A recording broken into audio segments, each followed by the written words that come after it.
Hello students, तो चलिए start करते हैं हमारा नेक्स्ट चैप्टर नंबर 2, जो कि है सब्जेक्ट एंड प्रेडिकेट। ठीक है, प्लीज स्टार्ट करते हैं। When we make a sentence, we name a person और thing and say something about that person और thing.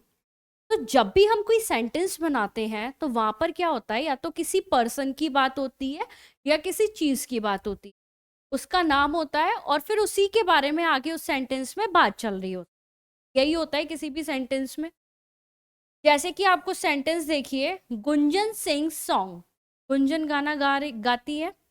Mayank saw a scary movie.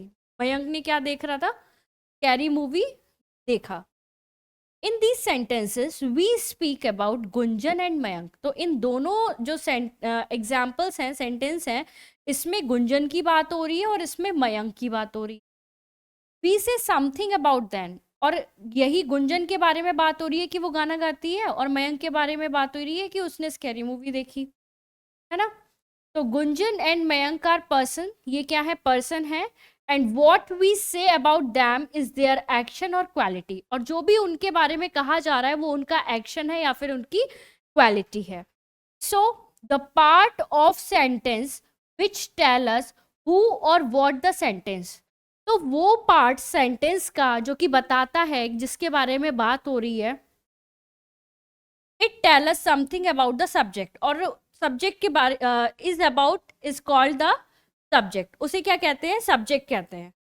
तो ऐसा पार्ट जहां पर जिसके बारे में बात हो रही है वो कौन है ये बताया जा रहा है, तो वो क्या हो जाएगा? सब्जेक्ट। और जो रेस्ट ऑफ द पार्ट हो रहा है, the rest of the sentence is called predicate. Predicate, वो जो सब्जेक्ट के बारे में जो भी बोला जा रहा है वो क्या होता है? प्रेडिकेट होता है। Every sentence has a subject and a predicate. Her sentence में एक सब्जेक्ट होगा और प्रेडिकेट होगा। A sentence can be divided into the subject and the predicate.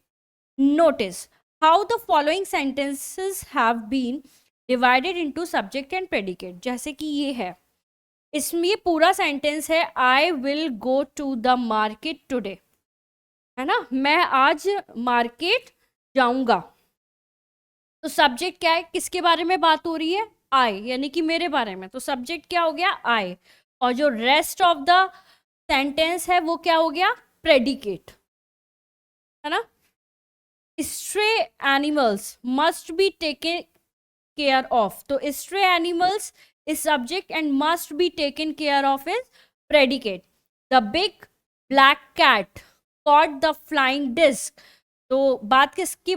Subject क्या हो गया हमारा? The big black cat, and predicate caught the flying disc. अब जैसे कि अगर हम इसकी बात करें, गुंजन सिंग्स सॉन्ग्स, तो Gunjan is subject and sing song is predicate.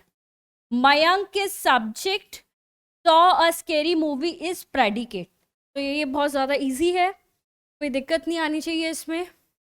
अब now how can you find the subject in the sentence? आप सब्जेक्ट कैसे फाइंड कर सकते हैं? क्योंकि जो रेस्ट ऑफ होगा वो प्रेडिकेट होगा, तो मेन क्या है? सब्जेक्ट को अगर आप देख लें तो in some sentences the first word is the subject. तो मोस्टली सेंटेंसेस में जो फर्स्ट वर्ड होता है वही सब्जेक्ट होता है। The subject contain a noun और प्रोनाउन, और जो सब्जेक्ट होता है वो नाउन या प्रोनाउन होता है।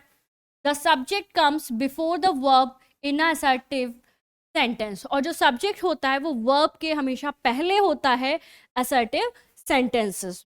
ठीक है, तो बहुत इजी है सब्जेक्ट को और प्रेडिकेट को अलग अलग करना। आई होप आपको समझ में आ गया होगा।